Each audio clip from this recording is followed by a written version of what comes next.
Deadpool number 27 by Gerry Duggan and Sean Izaakse. Agent Coulson is at the Lincoln Memorial and standing off against 3 Captain America clones from the future, and they won't surrender to anyone except Steve Rogers himself. Rogers radios in and tells him that he's on the way, and with a gigantic Hydra tattoo across his chest, he then tells Deadpool their scheduled meeting will have to wait. Meanwhile, Deadpool threatens a group of tourists taking his photo while he's stuck in a tree. He drops from the trees and they run away. Later, he joins Coulson at the memorial, who asks him what he's doing in DC since Cap fired him from the Avengers. Suddenly, Steve Rogers walks up and the trio attacks him. They ask what the repercussions are for killing Deadpool, and it turns out that there are none. While fighting, Deadpool asks Cap if he's going to reform the Unity Squad, and he says they'll talk about it later. Just then, the largest of the 3 leaps at them and Deadpool runs him through with his katanas.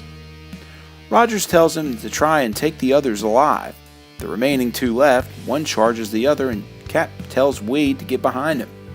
He explodes, knocking Rogers to the ground, and Deadpool cracks the joke that he wished he loved anything as much as old people love naps. The last of the 3 runs away, and Deadpool tells S.H.I.E.L.D. agents not to shoot anyone that he wouldn't. Coulson scans him, and they see him running away to the Korean War Memorial. The 3rd Cap clone runs into the real one, telling him that even though they failed to kill him, he can at least tell the world about his ruinous empire. Captain tells him that he can't let that happen, lying to Deadpool that he's armed. Wade puts 2 in his chest and Steve calls for a medic. Coulson starts to tell him that he's not armed, but realizing that he needs to keep his poker face, instead says that, quote, he's not going to be a problem anymore. Coulson thanks Cap for his help, and it takes a while before he's gone that Coulson's knees buckle.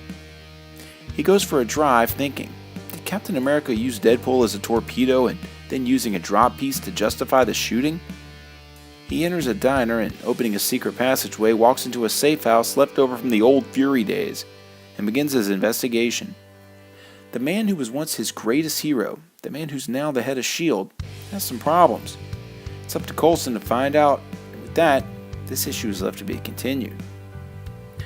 I don't know how many times Captain America has been turned into a Hydra sleeper agent, or if it's maybe just that it's happened so many times in recent memory, but it's getting a little stale. Since I don't really read his comic, I don't know the whole story, and at last look, the Avengers hadn't really delved too much into it either. I guess I'll have to wait to find out. The only good thing is that if it's going to happen in the pages of Deadpool, it shouldn't take too long since this book is published so often. This was a good one though. I give it an 8 out of 10. If you like this video, give me a like and subscribe. This video is accompanied by my blog at nerdieastkidyouknow.blogspot.com or nerdieastkidyouknow.com. You can also follow links to my Facebook, Instagram, or Twitter pages, as well as a link to this very issue for sale in my eBay store by clicking below. For the Nerdiest Kid You Know, I'm Sam Torito. Thanks for watching.